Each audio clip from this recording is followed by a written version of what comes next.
Hey guys, we want to welcome you back to our Connect Church Clearwater podcast. I'm Pastor Matt, Connections Pastor. This is Pastor Jeff, our lead pastor here. And we're just going to dialogue with you guys again today. And we hope you guys have been just enjoying the different sessions we've done and just kind of not necessarily determining what we're going to talk about, but just kind of opening up a dialogue. And so today, we're just going to talk about the next generation a little bit and try to gain some insight, and maybe we'll ask some questions that if there's the next generation that's watching that you guys have answers to. We would love to hear that. We truly believe that the next generation needs to join the conversation about the church and how to pursue. And we're talking about teenagers, right? Yeah, teens, young adults. Like I think, young adults, okay, I think we're getting up there, so you more Every day. You more than me. Oh, every day you're getting older too. That's right. Yeah. Remember, it's a train that does not stop. That's right. I'm chasing you. Yeah. And just in saying in that, I'm sure that you've seen the fads, the trends, all of that change over the years in ministry from the time you started ministry in your 20s to now, and. Would you say that in your experience of ministry that this is probably the most challenging generation to try to reach, or no? Well, I mean, I would, and I think part of that's practical because I'm not of that generation anymore. Right. I'm like 3 generations removed. Yeah, you're a boomer. I'm a boomer, as right? Your kids say. I am born in '58, Yep. so I'll be 63 in 2 months. So when you look at the teens, now all my children are in their 20s. Right. It's and part of it is I was never a youth pastor. So just so you know, Right. Whenever I was younger, I worked here at the church under Pastor Lunsford, but there was an opportunity for me to be a youth pastor up in Spring Hill, Florida.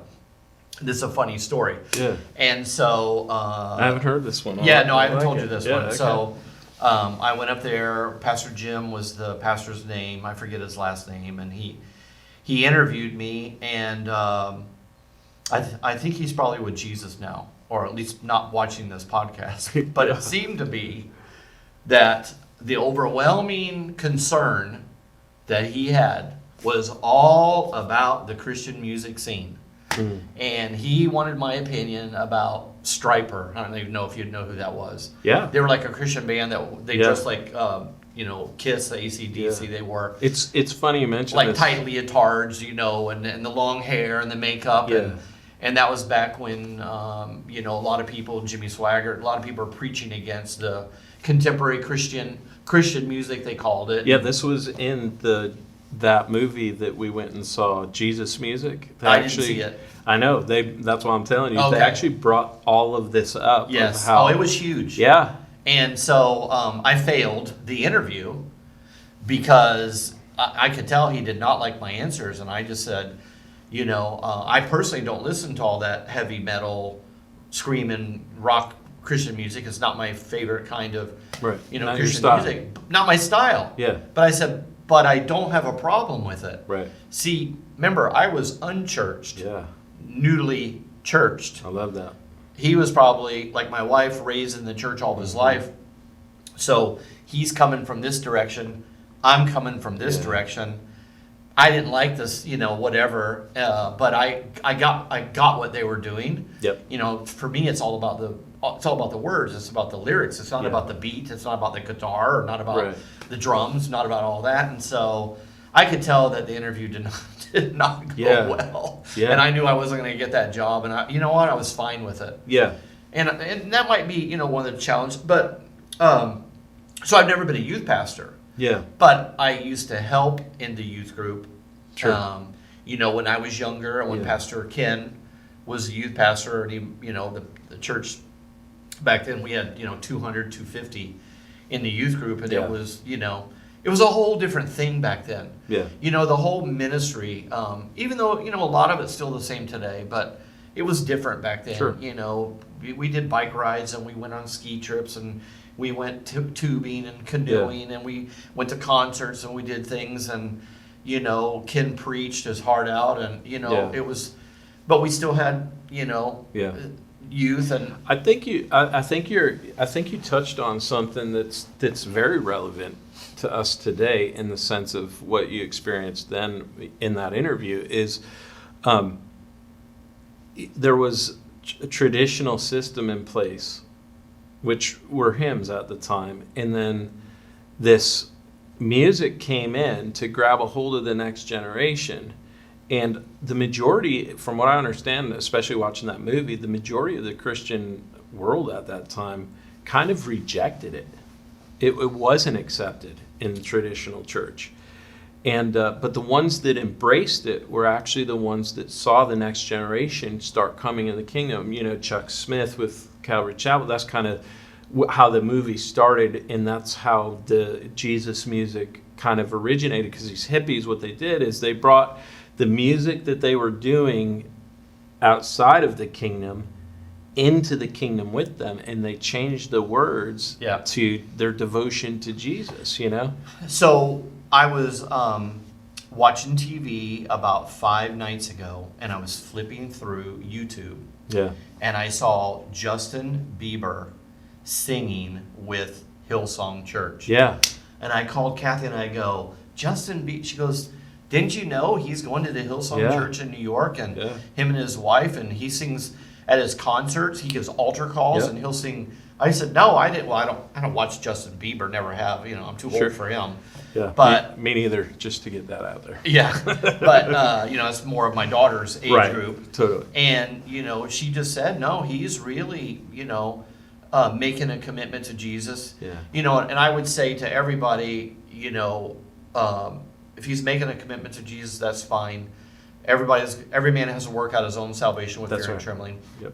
And I've heard, some people go, oh, he's got 1 foot in the world and 1 foot in the church, but everybody's at a different place, and I'm just happy that he's singing Jesus music. Right. And I watched him sing a worship song. Of course, he's got an amazing voice, and he did a great job. And I'm like, you know what? If Justin Bieber can draw this whole young generation to Jesus, even though he's not been a perfect young man, but neither have I, neither have you. Nope. That's like all of us people that are pointing fingers. Yeah. I'm like, okay, you without the first stone, you go ahead and throw it, because let's just be honest, nobody's been perfect in their walk with the Lord. One thing I can say about his life that I'm aware of, and of course we don't have all the information. Right, and I don't know that much about him, to be honest with you. But what I have seen is over the past few years, he has stepped closer and closer to Jesus. Since he got married. Yeah, and become more and more public about it. Right. So I'm sure he's made mistakes along the way. He's got that ball and chain on him now that he's married, and so he's not a wild child anymore, probably. And he, being in the public like that, the spotlight's on you anyways. Right. So things that we would get away with, the mistakes. Right, and he's so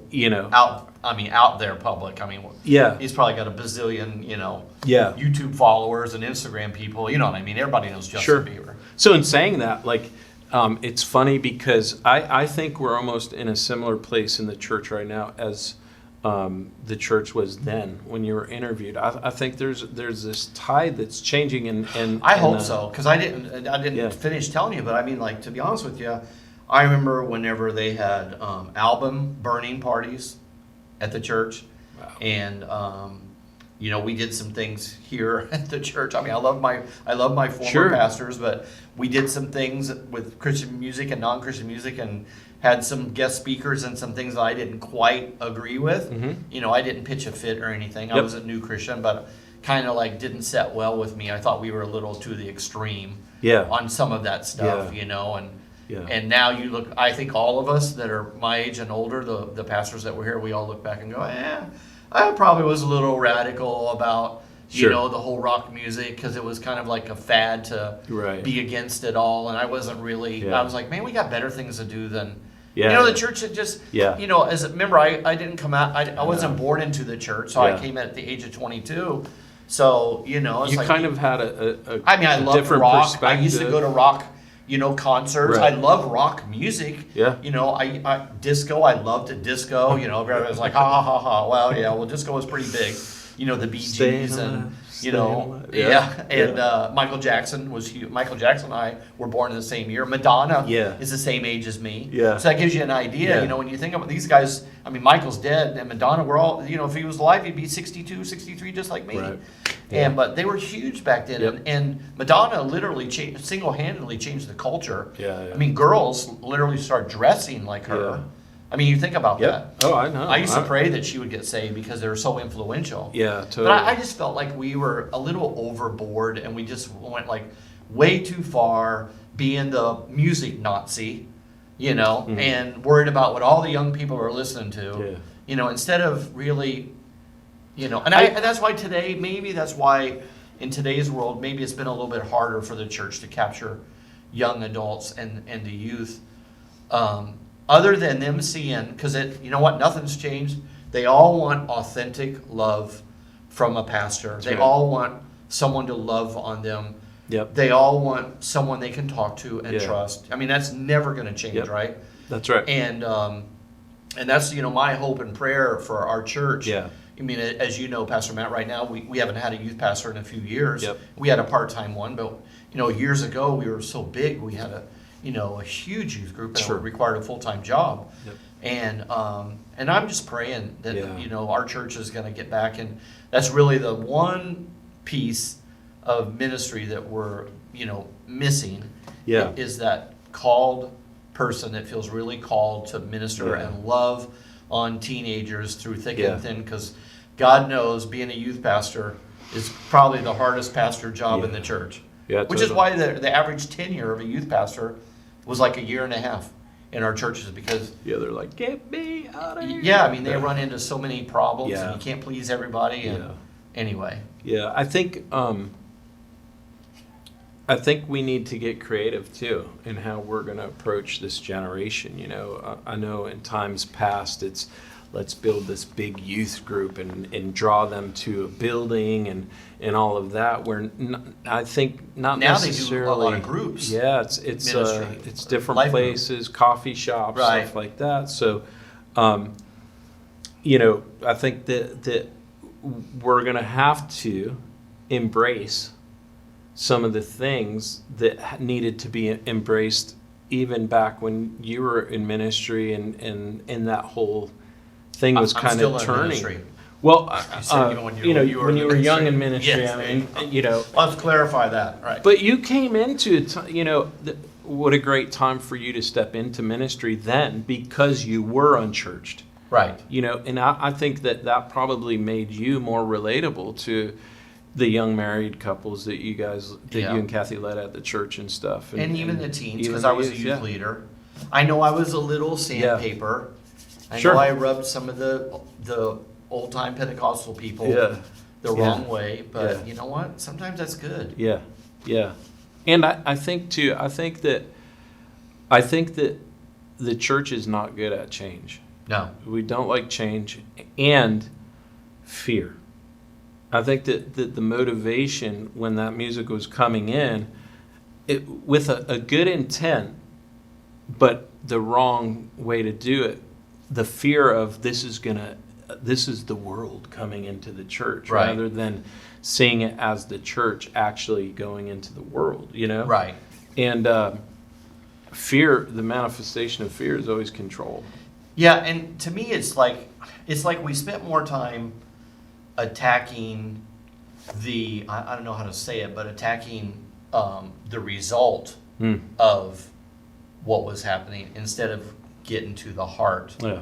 Where I wish, as a youth pastor, I would not preach against rock music. What I would do is preach on holiness. Yeah. And then let the word, That's the right. preaching of the word, the Spirit go forth That's right. and let it change people's hearts. Kind of like before we went on the air, Yeah. can I tell them what I said about boxing? Yeah. And I said, when I first came here, a lot of the men in the church, and a lot of the men that did, they're still here in the church, used to gather and watch boxing. They would do the pay-per-view, and they would go over to people's homes, and everybody would chip in, and they would watch boxing.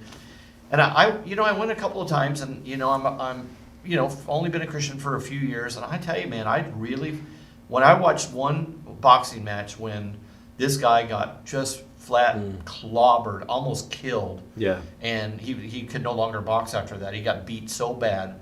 And I just felt a conviction Yeah. in my heart. Why would I, as a Christian man, why would I want to pay to watch a man literally be physically damaged for life, have brain damage or die, which that Yeah. happens sometimes. Oh yeah. And I just said, you know what? I can't do boxing anymore. Yeah.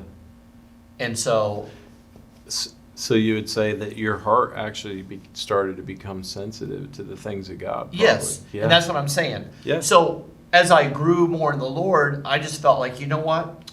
I can't do that anymore. Right. So I don't preach against boxing. No. You never heard me say Never. that. You didn't even know this story till No. today. But and that's what I'm saying about the youth with the Christian music. Yeah. I'd rather talk about the positive things, preach the gospel, talk about holiness, about worry about God cares what your eyes see, what your mouth says, Yeah. what your hands touch, what Yeah. your ears hear. Then let them, Yeah. through the working of the Holy Spirit, the conviction of the Holy Yeah. Spirit, let them come to a realization of Yeah. what's right and wrong for them instead of me trying to tell them. Yeah. Yep.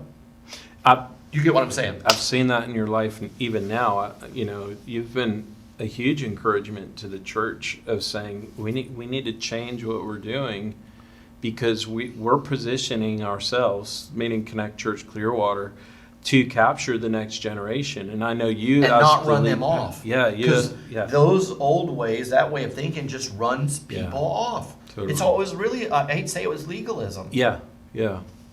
And the generation coming up, they have no connectivity to it. It's not their world. It's Yeah. not their. Let me give you another example. So when I was pastoring in the Keys, we had a young lady started coming to church in her 20s. And she dressed very, I'll say it this way, provocative. Mm-hmm. And we knew that possibly she had earned her living as a woman of the world, Mhm. of the streets. And she used to come to the church wearing a mini skirt that barely covered her lower end. Yep. And I don't know how else to say it, Yep. but it was so short. And she would sit in the front row. Yeah. And very distracting. Sure. For me, I'm trying to preach, and I got Sure. a girl with a mini skirt that's Yeah. not covering anything, just to be honest with Right. you. And so I mentioned it to Kathy, and I mentioned it to the other leaders, and we said, one lady said, let's not tell her, please don't come into this church wearing those mini skirts. That's not proper. What one of the ladies did was said, and you want to watch the difference. Yeah. She said, you know what? Let's go to her and say, let's say her name was Jenny. I forget her name. Jenny, we're so happy you have been coming to church. Yeah. You have thrilled us because you're a new young person and you're excited. And we love to see, when she raised her hands up in the air, her mini skirt went up and everybody was like, oh my gosh. Right. And you know what they did? They said, can we go to Miami and have a day of shopping? We would love to take you That's and awesome. buy you and bless you with a whole new wardrobe. That's amazing. They never said what you're wearing is inappropriate. The pastor's distracted by your mini skirt, even though I was. Yeah. You're showing everything to, and we're like, no, they need to be in church. I'm happy when people come to church. They need Jesus. Yeah. So instead of attacking them and being legalistic about her clothes, I tell you, that's like discipleship, right? Yes, but it was also, I believe that's like whenever a word of wisdom Yeah. dropped down on our little leadership group, and that lady said, "Why don't Totally. we just take her shopping and say, we'll buy you a Yeah. whole." We didn't have to tell her. You know what? I think after a while, she figured it out. Right. She looked around. She noticed that all the other ladies weren't wearing mini skirts, mini skirts. Right. But it's Right. a way of helping without being Yeah. condemning. Yeah. And letting the Holy Spirit do his work, which is, the scripture says that he brings conviction to us about righteousness. Right. And so I think it's in John 3 or 4 or something. And I say that because I remember the time when one of the ushers, the old ushers, told a guy when he came in on a Sunday morning. Remember when guys first told me started that telling story. earrings? I told Yeah. that story. Oh, yeah. And he said, young men, we don't wear earrings at this church. Take that earring out before you come in. Yeah. And in New Hampshire, I had one of my ushers tell a young guy to take his hat off. And I told them both, I was like, look, I get it, man. I was raised like you were. I told this one usher, you know, you take your hat off when you go into a public building, into church, into a courthouse or whatever. I go, but this is a whole new young generation. I go, let's worry about his heart and getting him grounded and get him to meet people before we chop his head off the first Sunday he walks in the door. And what does he hear? Young man, take that hat off. I go, what makes you think that he's going to want to ever come back to our church again? That's right. So we possibly could have lost, he could have been the next Billy Graham. Yeah. And we lost him over the fact that we didn't like him wearing a hat. Yeah. You see what I'm saying, Matt? Oh, totally. And that's why I'm saying we just got to be... You know, it's amazing you mentioned... Or an earring, like the guy. And actually, Pastor Lunsford made that usher stand down and would not let him usher anymore because he disagreed when Pastor told him to go to the young man and apologize and say, I shouldn't have said that to you, and he refused to do it. Wow. So Pastor Lunsford removed him. Good for him. From serving. I was ticked when I found out. I'm like, these guys need to be in church. Yeah. We're running them off quicker than we're getting them in. Yeah.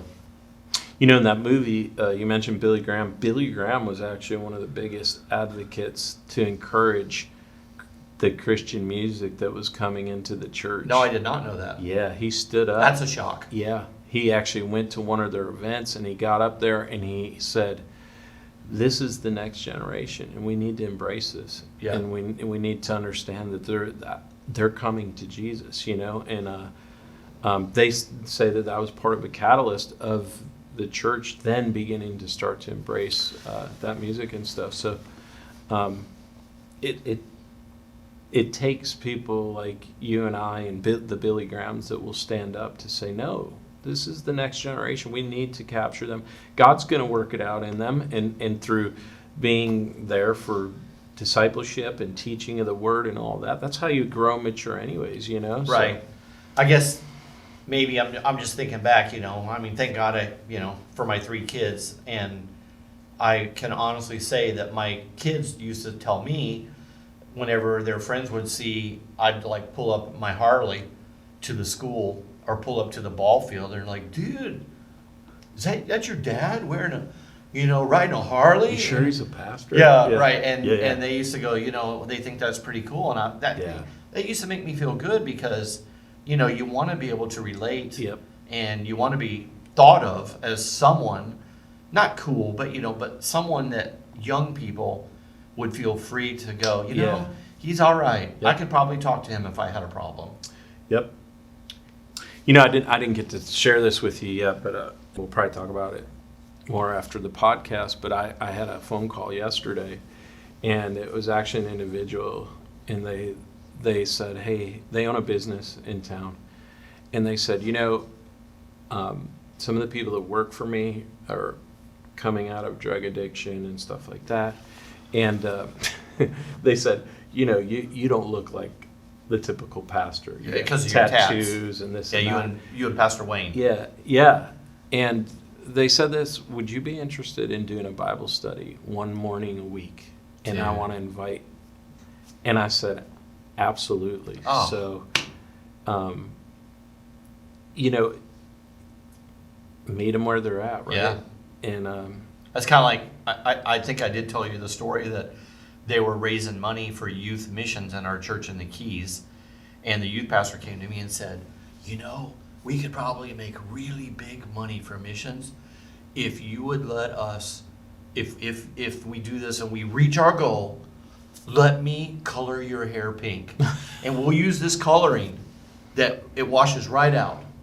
Yeah. And we'll color your hair pink right on the stage. We'll make a big deal out of it. That was way before internet. Yeah. And having Facebook and all that. Yeah. And so I told Kathy, she goes, you're darn right you'll do it. If they want you to do it, you're the pastor. You'll get your hair colored pink. It'll be fine. It'll wash out. So that Sunday, they were like $500 short of reach. It was like they had to raise like $5,000. And I was like, yay, I don't have to get my hair colored pink. I would have wrote a $500 check, right? So here's what happened. Yeah. So like an older couple guy raised his hand and said, I'll give $100 right now. Another guy goes, I'll give $100. Another goes, I'll give $200. Another, and I go, no, it's too late. It was over at 9:00 this morning. And Kathy's like, shut up, you be quiet. And they raised like an extra $1,000. Wow. So At the close of the service, I was a good You did it? I was a good boy. I sat in the chair. They put the the robe or a sheet or whatever Yeah. around me, and they colored my hair pink. Yeah, but guess what? PJ. You went home and washed it. I went home and I washed it out. Guess what? It didn't wash It didn't out. wash out. And we were going on vacation that week. No. Dude, I had pink hair for a whole week. It did not wash Tell out. Kathy I want pictures. We need She probably pictures. has. I bet you We she probably does. do have pictures somewhere. Yeah, we gotta find them. Can you believe that? No. All for the kingdom, brother. Were you? I did. I So- took one for the so team, behind- the Jesus team. You did. Yes. But behind the scenes, were you like, I can't believe it's. I not did. I had to washing wear a out." hat. Who wants a? What was I in my? Well, I was in my late 30s then. I love 'Cause I was it. 32 when I went down there and took over the. Yeah. church. So I had to wear a ball cap, like You're a Bucks awesome. hat, You're the awesome. whole week because I wasn't like walking around with pink hair. Back then, Yeah. a guy with pink hair is not like Oh yeah. today with a Yeah. guy with pink Well, hair. you probably fit into the keys though. Well, yeah. Yeah. Bucks. Yes. They're doing it, huh? I'm wearing my I TB12 see that. jersey. They're doing I it. got 3 Bucks jerseys. So are they playing Sunday? Yes. Who? The Chicago Bears. What time? 4:25. Good, so I don't have to rush my sermon. It's because he's preaching Sunday. I'm gonna pre-preach it Sunday. So. I'm still gonna be back there with my Timer. phone, seeing Yeah. what time. Yeah. All right, Matt, quit. Yeah, yeah. And we had to do that one Sunday. We had to stand up on this out. Remember that? I had to. Yeah, and you did this to the speaker because they Yeah, forgot what I time was it standing was. on a stool. Yeah, I Trying to texted him and said, "Stop him!" Yeah. It's done. Oh, they only knew what goes on behind the scenes. They were all looking forward. Thank Yeah. God. They Speaking don't of, know that Pastor Jeff was sitting in the Yeah. front row texting you back there at the sound booth saying, Yeah. get his Cut attention, him and he's off. like way overtime Yeah. and tell him to stop. Yeah. Put the That- caboose on it. that was extremely long. So, Yeah. but talking about time to cut it off, we probably should wrap this up. But Man, is it that time already? yeah, Well, that went quick. it did. You know, It's a- we it's a just great need people to discussion. pray for us because Yeah. our heart is to have every ministry Yeah. to every age group. And, we're praying that the Lord is going to, Yep. now we're starting to get teenagers, all the kids that my wife Kathy, our children's pastor, has been raising up. Now they're Yeah, in middle school, middle school. and we got a Yep. few high schoolers, and we need, Yeah. the Lord to send us the right person. Yeah, and if you're a young adult and you're watching this and you have some suggestions, we want to hear your voice. It matters, and we want to know what the next generation's thinking. Look and at how much I feeling. listen to my daughter. Yeah. Who's 23. I want to know what she thinks. Yeah, about. we recruit a lot of feedback from Jordan Noe Yeah. when it comes to certain things we're doing in the church. So, hey guys, we're glad that you guys joined us. Great discussion, Pastor Jeff. Good story. I want pictures. Tell Good Pastor luck. Kathy. They're I somewhere. want to see some pictures. I'll tell her. There's somewhere I'm in the gonna stories, text her but I after have this. pink hair. And hopefully, maybe we'll get them up on a next podcast where we just clip a picture of you. We with should your- have her come one with time. your pink hair. I think it'd be great to have her on our podcast. Yeah. It'd be amazing. So catch us next time around. Thanks for joining us. Bless you guys. Have an amazing day.